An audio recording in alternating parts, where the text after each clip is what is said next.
Mister Mehta और मालती जो कि गोदान उपन्यास के पात्र हैं, तो मिस्टर मेहता के जो हैं विचार भाषण जो वीमेंस लीग में दिए वो हमें बहुत अच्छे लगे।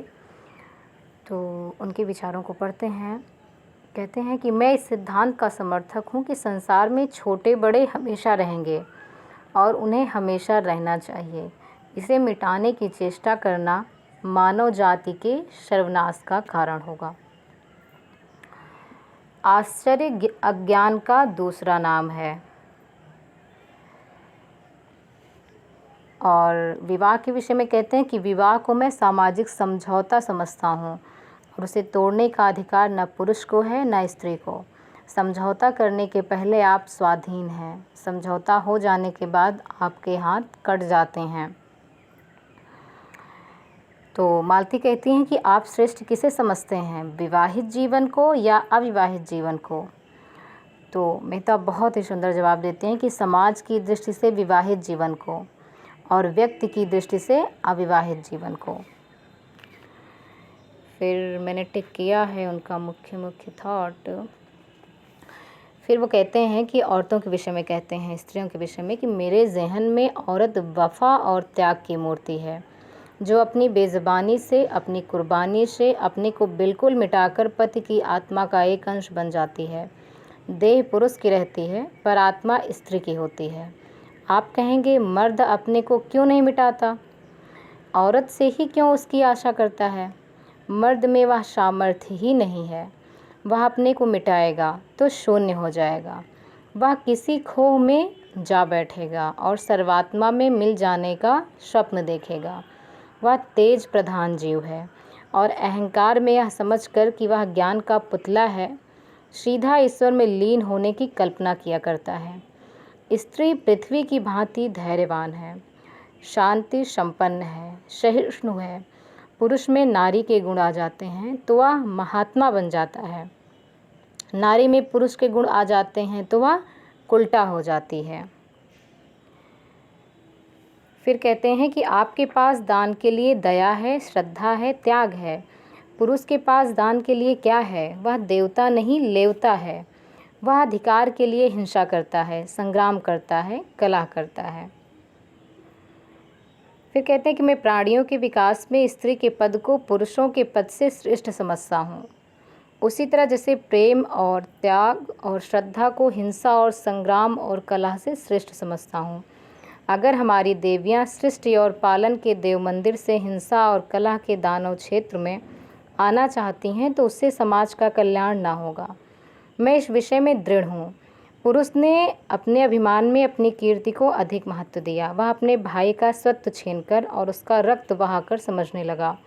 उसने बहुत बड़ी विजय पाई। जिन शिशुओं को देवियों ने अपने रक्त से सिरजा और पाला, उन्हें बम और मशीन गन और सहस्त्रों टैंकों का शिकार बनाकर वह अपने को विजेता समझता है।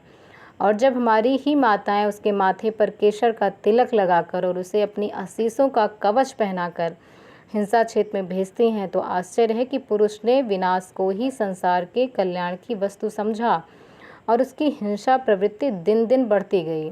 और आज हम देख रहे हैं कि यह दानवता प्रचंड होकर समस्त संसार को रौंदती, प्राणियों को कुचलती, हरी भरी खेतियों को जलाती और गुलजार बस्तियों को वीरान करती चली जाती है। फिर कहते हैं कि मैं उन लोगों में नहीं हूँ जो कहते हैं स्त्री और पुरुष में समान शक्तियाँ हैं, समान प्रवृत्तियाँ हैं, उनमें कोई विभिन्नता नहीं है।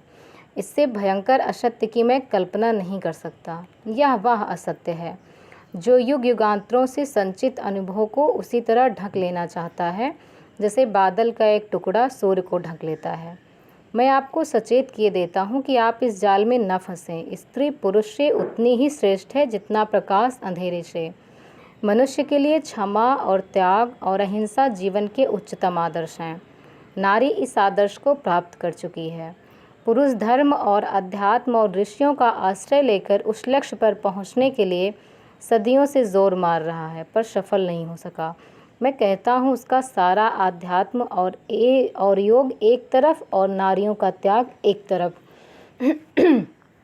स्त्रियों के विषय में कितनी अच्छी सोच है। फिर कहते हैं कि पुरुष कहता है जितने दार्शनिक और वैज्ञानिक आविष्कारक हुए हैं वह सब पुरुष थे, जितने बड़े बड़े महात्मा हुए हैं वह सब पुरुष थे, सभी योद्धा, सभी राजनीति के आचार्य, बड़े बड़े नाविक, बड़े बड़े सब कुछ पुरुष थे। लेकिन इन बड़ों बड़ों के समूहों ने मिलकर किया क्या? महात्माओं और धर्म प्रवर्तकों ने संसार में रक्त की नदियाँ बहाने और वैमनस्य की आग भड़काने के सिवा और क्या किया? योद्धाओं ने भाइयों की गर्दनें काटने के सिवा और क्या यादगार छोड़ी? राजनीतिज्ञों की निशानी अब केवल लुप्त साम्राज्यों के खंडहर रह गए हैं और आविष्कारों ने मनुष्य को मशीन का गुलाम बना देने के सिवा और क्या समस्या हल कर दी? पुरुषों की रची हुई इस संस्कृति में शांति कहाँ, सहयोग कहाँ? फिर कहते हैं कि मैं नहीं कहता देवियों को विद्या की ज़रूरत नहीं है और पुरुषों से अधिक। मैं नहीं कहता देवियों को शक्ति की ज़रूरत नहीं है और पुरुषों से अधिक, लेकिन वह विद्या और वह शक्ति नहीं जिससे पुरुष ने संसार को हिंसा क्षेत्र बना डाला है। अगर वही विद्या और वही शक्ति आप भी ले लेंगी तो संसार मरुस्थल हो जाएगा। आपकी विद्या और आपका अधिकार हिंसा और विध्वंस में नहीं, सृष्टि और पालन में है। क्या आप समझती हैं वोटों से मानव जाति का उद्धार होगा या दफ्तरों में और अदालत में ज़बान और कलम चलाने से? इन नकली अप्राकृतिक विनाशकारी अधिकारों के लिए आप वह अधिकार छोड़ देना चाहती हैं जो आपको प्रकृति ने दिए हैं।